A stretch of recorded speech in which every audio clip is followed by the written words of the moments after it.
talk about Jimmy Garoppolo.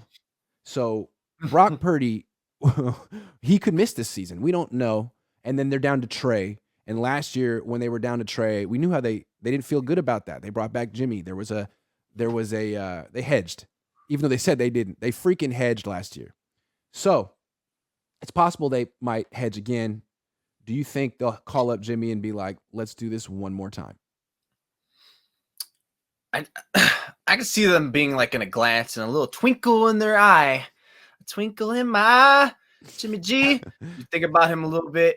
And it's like, because, it's a lot easier to go to a familiar face than exploring, scouting. And we all know Kyle Shanahan does not like to scout about all these other quarterbacks available in the free agent market, or even in the draft. They want to go that way, which I honestly do not think the draft is the right way to go for adding a third quarterback. I mean, you already have two rookies quarterback, but I think no matter what, you already have two rookies, right? Like, why would you bring a third? Exactly. That's more development you got to go. So, I mean, even if you wanted to add one, put up whatever, that's not going to be your answer. It has to be someone in free agency. So Jimmy Garoppolo, familiar face, probably shouldn't cost that much.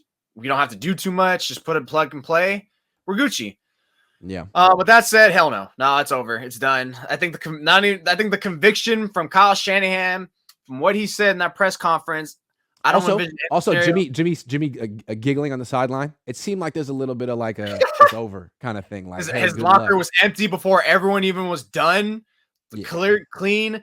That dude did everything. The guy had the wax on, wax off with his locker and everything. It was sparkling. That's how clean his locker was for a long time already at that point. So I think it's over. I think it's dead. It's not happening. It's time for them. And even if they do consider it, shame on you, 49ers. Do not consider it. Flip the page. You saw what it was to actually have a capable quarterback in your ranks in Brock Purdy. That's what's supposed to look like. Don't accept anything less. And plus, you have two injured quarterbacks. What does it make sense to bring a third quarterback who's injury prone to be your replacement? He's just going to get hurt again. Then you're going to have 2022 all over your hands again. It's enough. Go to free agency. Find someone who doesn't have much health, anywhere near the health concerns, like a Jacoby Brissett, Taylor Heineke, a Baker, whoever. It doesn't matter to me. Just do someone who you know is a reliable, healthy starter that can step in there if, God forbid, any of these two quarterbacks are out for a time. See, I feel like the Niners are thinking, we don't need Jimmy. Brock's going to come back, but we don't know if Brock's going to come back. And then Jimmy's probably thinking, I don't need the Niners. I'm going to get a multi-year deal from somewhere else. So yeah, right. Right. So what if both guys are wrong? What if Brock's not all right? And what if Jimmy doesn't get that multi-year deal? Once again, the Niners could be his best option. If he's only looking at one-year deals, where's a better one-year option than playing with Christian McCaffrey and George Kittle and Deebo Samuel and Brandon Ayuk? Like, he's put up good numbers. I'm sure he'd love to go to Miami on a 2-year deal or the Jets and get some serious cash. But what if that doesn't come through? Be really funny. And all of a sudden, I'm sure the Niners would love, to not need him and maybe to go get a different backup if necessary. But it's possible that when they finally, I don't know, it's possible that Jimmy could be their best option. I'd rather get a guy like Jameis Winston. He's had injury problems too. Mariota's had injury problems too. I don't know. I say no, though. You got to go away, Jimmy. Go prove yourself somewhere else, please. And plus, for the love of God. If you're going to have to consider Jimmy coming back, first of all, it's going to agree with him. So at that point, all right, look at his market. And I think I looked at it earlier this week. And I actually personally think his market is going to be a little bit of a struggle because I just don't see how someone after, again, he couldn't finish the season.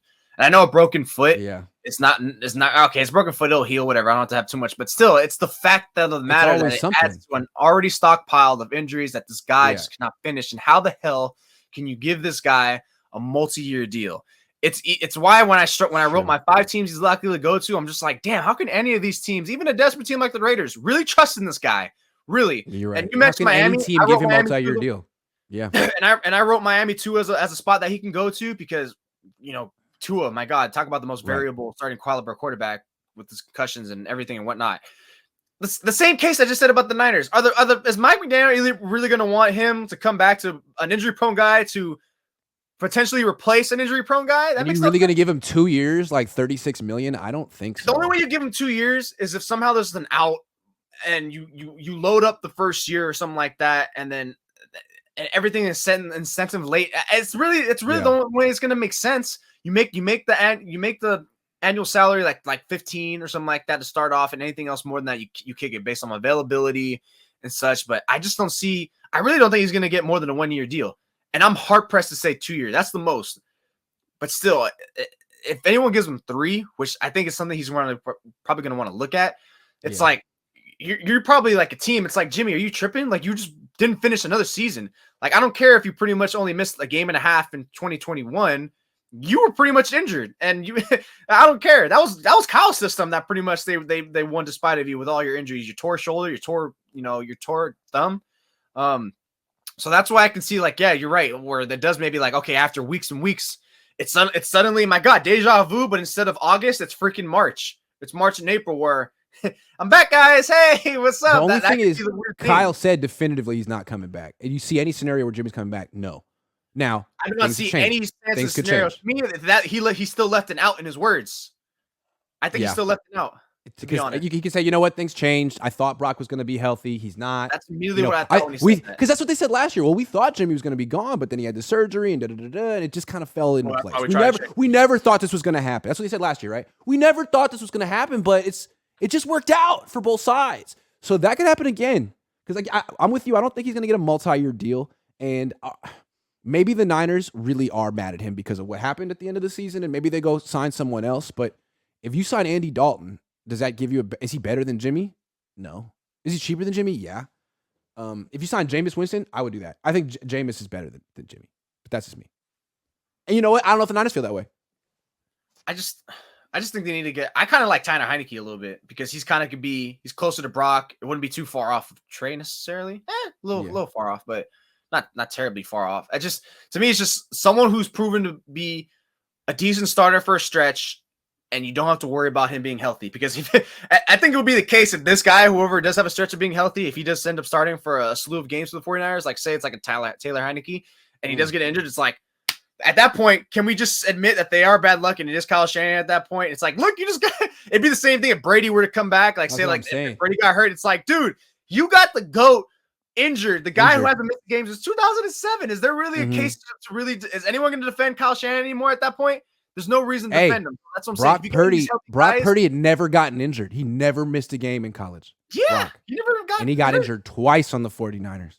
I'm starting to think – that it might be something with the Niners or Kyle in particular, because it's been on multiple teams. Again, when they drafted Brock Purdy, they give out little blurbs as soon as the pick is made. Here's what you got to know about him. And there's little facts. One of the facts that the Niners put out, never been injured. Well, they jinxed that. I think Kyle was like, look, man, I just need a quarterback who's like accurate and never been injured. Can you give me a guy like that? Yeah, we got a guy like that. Boom. Oh, well, you got him injured. That's what happens when you call 7-step.